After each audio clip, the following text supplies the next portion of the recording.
নিচে প্রায় সদর দরজার কাছেই ছোট্ট একটা ঘরে বিনোদ শোয় এবং একা শোয়। নিচেটা একদম ফাঁকা, তবু কিছুতেই বিনোদের ভয় নেই। সেদিন তাদের পাশের বাড়ির ছাদে যে একটা জলজ্যান্ত খুন হলো, এত হইচই, এত কান্নাকাটি, এবং তারই পাশের ঘরের গলি দিয়ে সেই রক্তাক্ত মৃতদেহটা মোটরে করে হাসপাতালে নিয়ে গেল, এতেও বিনোদের ঘুম ভাঙেনি। মা তাকে জাগাতে এলে সে তার মাকে বলেছিল, পায়ের দিকের জানলাটা খুলে দাও, যা গরম আজ। মা বললেন, না, তুই ওপরে চল, আমার কাছে শুবি। বিনোদ পাশ ফিরে বললে, কিসের ভয় তোমার? এত গোলমালে সেই খুনিটা তো আর ঘুপটি মেরে বসে থাকেনি, কখন দিব্যি সরে পড়েছে। সে আবার এখানে ফিরে আসবে নাকি? মা অবুঝেদের মতো বললেন, না, তুই চল উপরে। তুই এ ঘরে একা থাকিস বলে রাত্রে আমার ঘুম হয় না, চেঁচালেও শুনতে পাবো না। চেঁচানি তোমাদের শুনতে দেবো নাকি ভেবেছ? যদি বেটা আসে, টুটি টিপে তার দম বন্ধ করে দেবো না? তার দিদি বললেন, কিন্তু যাকে মেরেছে সে যদি জানলা দিয়ে এসে মুখ বাড়ায়? বিনোদ হেসে বললে, তার মুখটা ভালো করে দেখবার জন্যই তো পায়ের দিকে জানলাটা খুলে রাখতে বললাম। মুখ যদি বাড়ায় তবেই না নেহাত দুটো গল্প করা যাবে। কিছুতেই যেন বিনোদের ভয় নেই। তার স্কুলের বন্ধুরা কত ষড়যন্ত্র করে, তাকে ভয় দেখাবার চেষ্টা করে। রাত্রিবেলা জানালা দিয়ে হাত বাড়িয়ে মশারির দড়ি নাড়ে, ঢিল ছুঁড়ে, বিকট স্বরে হরিবোল দেয়, চাকরের হাতে পয়সা গুঁজে দরজা খুলিয়ে ওর তক্তপোষের তলায় গিয়ে লুকোয়, গোমো গোমো শব্দ করে, ঠুক ঠাক দুম দাম শব্দ করে। কিন্তু বিনোদের যেন সেই ঘুম। শেষকালে আঁশলার উৎপাতেই ওরাই বেরিয়ে আসতে পথ পায় না। গায়ে ঠেলা দিয়ে জাগিয়ে বলে, কিছুতেই তোকে ভয় দেখাতে পারলুম না রে বিনু। বিনোদ হেসে বলে, দুবেলা যে নিয়মিত ডন বৈঠক করে, তার আবার ভয় কি? খেয়ে হজম করি আর গভীর করে ঘুমাই। শেষে অভয়কে বলতে হয়, একা একা বাড়ি ফিরে যেতে আমারই এখন ভয় হচ্ছে। বিছানা থেকে ছট করে লাফিয়ে বিনোদ বলে, চল, তোকে বাড়ি পর্যন্ত এগিয়ে দিয়ে আসি। ঠিক এর পরেই ঘটল একদিন একটি ভয়ঙ্কর ঘটনা। রাত তখন প্রায় 12টা, রাস্তাঘাট নিঝুম। বিনোদ তার বিছানায় অসাড়ে ঘুমোচ্ছে। এমন সময় সদর দরজায় কড়া নড়ে উঠল। কে যেন গলা খাঁকড়ে ডাকলো, বিনু, হে বিনু। সাধারণত এত সহজে বিনোদের ঘুম ভাঙে না, কিন্তু সেই অস্ফুট স্বরে বিনোদের ঘুম চট করে ভেঙে গেল। সে ভাবল, চুপি চুপি কেউ তাকে হয়তো ভয় দেখাতে এসেছে বুঝি। কিন্তু সব সময় সে সাবধানী। জোরে ডাকলে সে তেমনই ঘুমায় বটে, কিন্তু আস্তে ডাকলে জেগে উঠতে বাধ্য হয়। পাছে লোকটা সাড়া পেয়ে পালায়, বিনোদ তাই কোনো কথা না বলে হাতে একটা লকলকে বেত নিয়ে নিঃশব্দে সদর দরজা খুলে দিল। সিঁড়ির ওপর দাঁড়িয়ে আছে অভয়। বিনোদ তো অবাক, বললে, তুই এই সময়, এত রাতে, কি দরকার? অভয় ভিতরে ঢুকে বললে, রাত 9:30টার শোতে বায়োস্কোপে গিয়েছিলাম, এই ফিরছি। বাড়ি যাসনি? অভয় চাপা গলায় বললে, বাড়ি আর ফিরবো না। কেন, কি হলো? বাবা মা আমাকে তাড়িয়ে দিয়েছেন।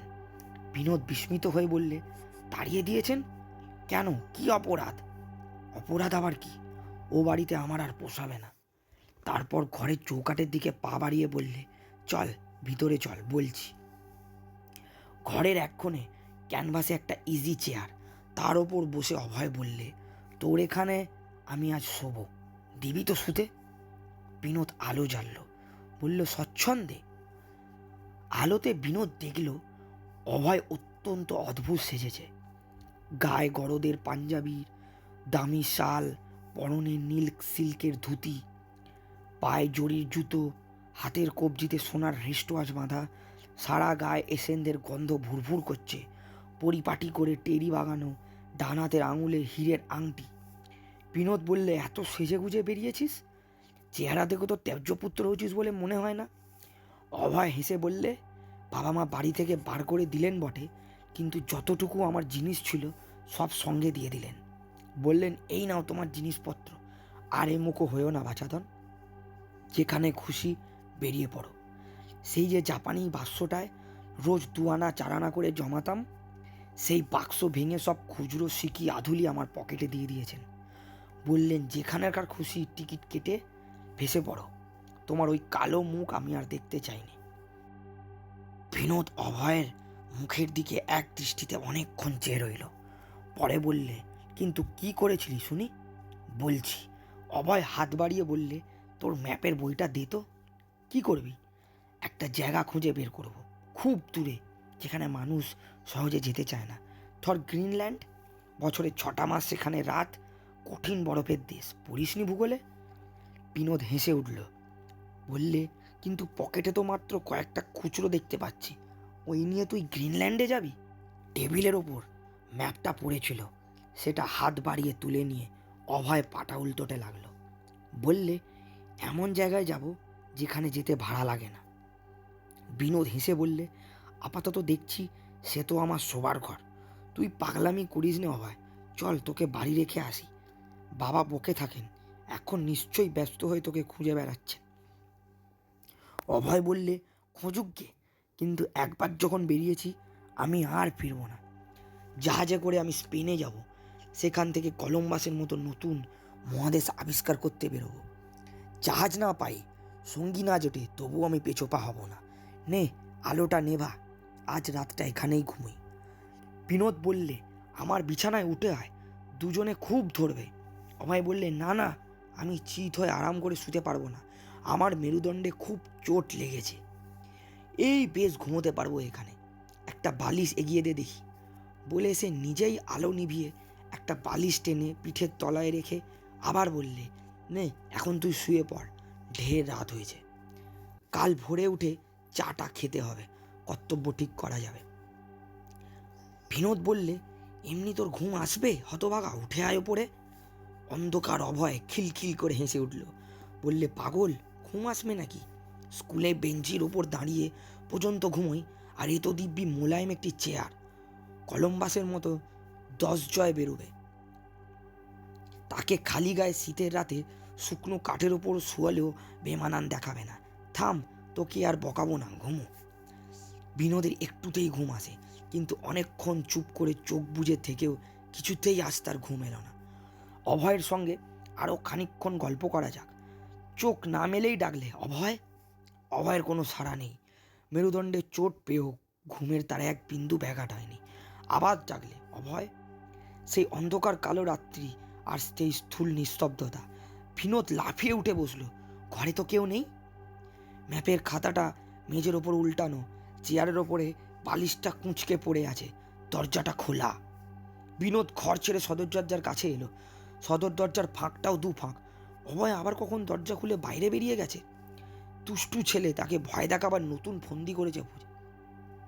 কিন্তু বিনোদ দম্বার পাত্র নয়। গরম কোটটা গায়ে দিয়ে সে রাস্তায় নামলো। কোথাও একটা জনপ্রাণী নেই, নিজের দ্রুত নিঃশব্দ নিঃশ্বাস ছাড়া একটা সামান্য শব্দও কোথাও শুনতে পাচ্ছে না। আবার ডাকলো, অভয়। মুহূর্তের মধ্যে তার খুব কাছে খিলখিল করে কে যেন খুব জোরে হেসে উঠল। সেই খণ্ড খণ্ড হাসির ঢেউ মিলিয়ে চোখের সামনে ভেসে উঠল অভয়। বিনোদ বললে, কোথায় গেছিলি? বাহ, এইখানে তোর পাশেই তো দাঁড়িয়েছিলাম। ঘরের মধ্যে ভীষণ গরম, অত গরমে কি কখনো ঘুম আসে? গরম কি রে পাগলা, এই কনকনে শীতের রাতে তোর গরম লাগছে? অভয় হেসে বলল, গরম বলে গরম, চারিদিকে দাউ দাউ করে আগুন জ্বলে উঠেছে, টিকতে পাচ্ছি না, চল রাস্তায় একটু হাঁটি। বিনোদ ভাবলে মন্দ নয়, বেড়াতে বেড়াতে গল্পের ফাঁকে অভয়কে তাদের বাড়ির দরজার কাছে নিয়ে গিয়ে পূর্ণবাবু অর্থাৎ তার বাবাকে ডেকে তার ছেলেকে তার হাতে ধরিয়ে দেবে। বিনোদ বললে, চল, কিন্তু সদর দরজাটা যে খোলা থাকবে। দাঁড়া, ভজুয়াকে বলে আসি, বন্ধ করে দিকগে। থাকগে, ডাকতে গেলেই আমার মা টের পাবেন, তার থেকে বরঞ্চ ভেজেই আসি দরজাটা, খানিক বাদেই তো ফিরে আসছি, কি বল? অভয় বললে, তোর ভাবনা কি, তোকে তো আর বাপ মা তাড়িয়ে দেয়নি, আমারই জন্য না হয় বাড়ির দরজা বন্ধ হয়ে গেছে। 2 বন্ধু বড় রাস্তায় এসে পড়ল, কারো মুখে কোনো কথা নেই। বিনোদ ভয় পেয়ে বললে, এবার ফের। অভয় হেসে বলল, কোথায়? এই তো বেশ যাচ্ছি। খানিক দূরে কয়েকজন লোক এদিকেই এগিয়ে আসছে দেখা গেল। লোকগুলো না বেঁকে সামনে তাদের দিকেই এগিয়ে আসছে দেখে বিনোদের ভরসা হলো। অভয়কে বুঝতে না দিয়ে বললে, হ্যাঁ, আরও একটু বেড়াই, আয়। অভয় বললে, কিন্তু খুব তাড়াতাড়ি ওই বাবা এসে পড়লেন। তোর কাছে আমি সেই 7 আনা পয়সা ধার পেতুম না? এই নে, সেই রেস্টুরেন্টে তুই খাইয়েছিলি, চট করে নে। এই বলে সে পকেটে হাতরে কতগুলো পয়সা বার করে বললে, গুনে নে শিগগিরি। বাবা, মেজদা, না কাকা, রামকুড়ো এই সব এসে পড়লেন যে, আর দেরি নয়, শিগগিরই তুলে নে পয়সাগুলো। বলে সে পয়সা পড়া হাত মেলে অভয়ে কাঁপতে লাগলো। এখনই যেন সে ঊর্ধ্বশ্বাসে ছুটে পালাবে।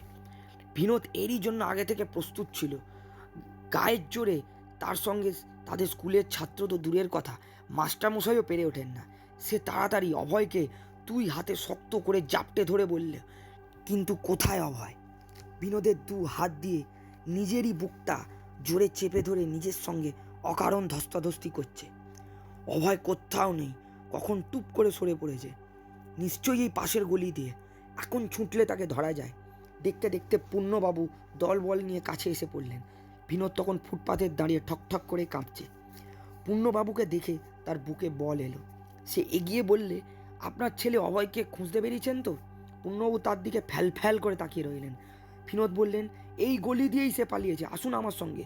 খুব জোরে ছুটলে এখনও তাকে ধরতে পারবেন। আমি তাকে চাপটে ধরেও রাখতে পারলুম না।